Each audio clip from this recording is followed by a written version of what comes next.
But I don't think it'll surprise people when they hear our number one issue is the cost of insurance. And ironically, our second top issue is lawsuit abuse. The third issue was the economy.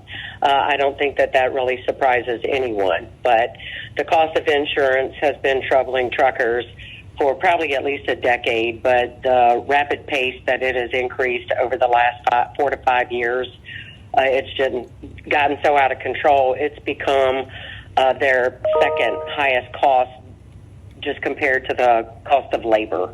And so when your insurance, it's increasing anywhere between 40 and 50% just this year over next year. And so it's become such a high cost that these guys just can't afford to do it anymore. Tell me what the answer is. Well, we think that there are a myriad of things that need to be done, and we have a set of bills that we're going to propose again for next session. But we truly believe that a lot of our costs are in our medical cost.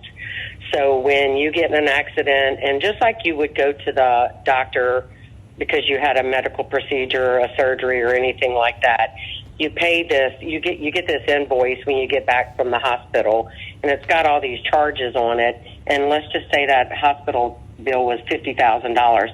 Ultimately, you never really end up paying that, right? You end up paying maybe $5,000 or $10,000 on that bill. Think about that fact that $50,000 bill, that gets paid by our insurance companies.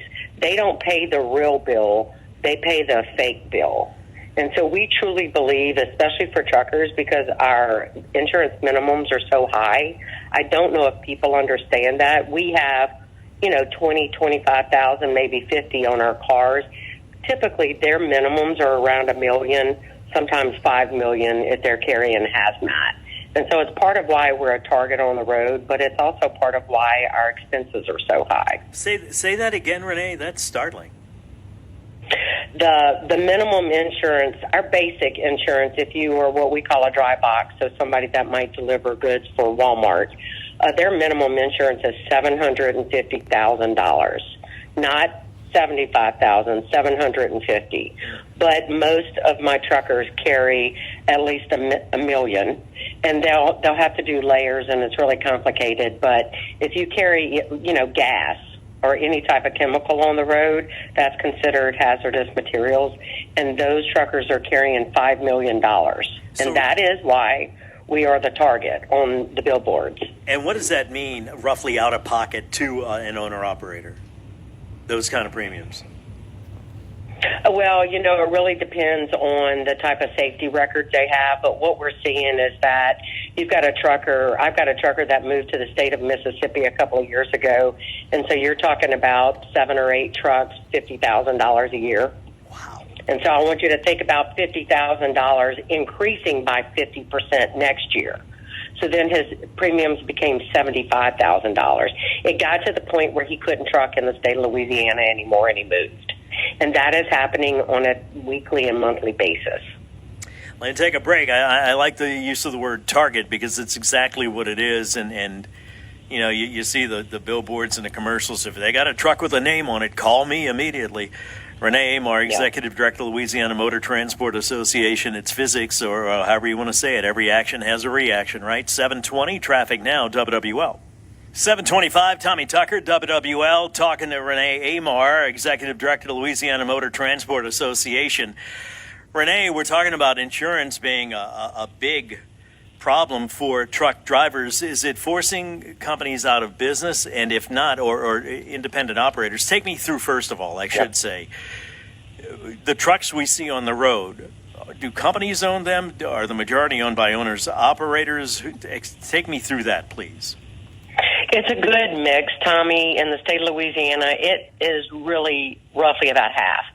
So 50% might be an owner-operator that actually does work for a larger company, or you'll have larger companies that just hire on their own drivers.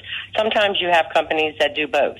They'll have owner-operators, so that person owns their own truck and, more so gets to dictate their own schedule. And they'll have somebody who's actually a worker, and so they just straight up work for UPS or Walmart. So they have both. And one of the things that you mentioned was these truckers that are moving out of state.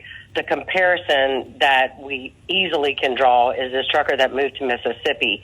That same exact insurance policy, because he had it priced at 2 years ago, that was $50,000 in the state of Louisiana, ran him about $37,000 in the state of Mississippi.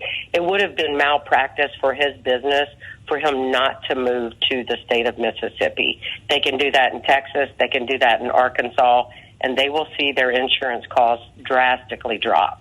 And one of the differences in Mississippi is that they have a cap on damages, and I know that that seems extreme to lawmakers in the state of Louisiana, but I just feel like we're at such a crisis point in this state with our truckers that we have got to do some pretty extreme measures. So where does the legislature stand on this? Where does the governor stand on this? Are they hearing you?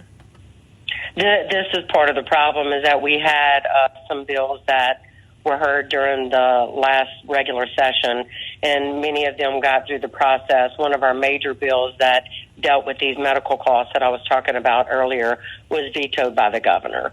And so we have got to get the governor on the side of ours to help us fix this issue. You know, we are smack dab in the middle of the insurance companies and the trial bar, and we don't have any choice. These are mandated insurance, policies that we have to purchase. And so we just really need help from the lawmakers are ready. They're willing, to do whatever it takes to help us lower our costs. We've got to get the governor on board. So what happens in the near future between now and then? Who winds up paying for this? Yeah, I mean, that is you and me, and, the commercial market does operate a little differently than the auto market, just because, as I mentioned, one of the things that's hard for people to understand is that we actually settle cases when we're not even at fault, just because we have that fear of going before a judge or going before a jury and them tagging us with what we call a nuclear verdict. So something that probably should have been a $50,000 or $100,000 case becomes $1 million or a $2 million case. All that money comes out of our insurance premiums. Whether people like to understand that or not, that is the reality of the situation. We pay for all the trial bar costs. We pay for all the insurance companies' costs. That's all baked into our insurance premiums. Are you being heard? I don't know how to leave this, Renee, other than, the problem is obvious. I don't think you need to... Yeah. We always talk about, and with the tax reform package that's going on, we always talk about looking to other states. Why not look to other states on this? Right next door. And they are definitely trying to do that, but just as I said, and it's why I'm here talking about it today, Tommy, I just wanted to remind people, especially the lawmakers that are looking at tax reform right now, it's hard to recruit businesses into the state of Louisiana when they start looking at their insurance costs. And so they can change the tax system all they want. If they don't tackle insurance costs, we're not going to grow this economy. Thank you, Renee. I appreciate your time. Good luck to y'all. Renee Amar, Executive Director, Louisiana Motor Transport Association. We come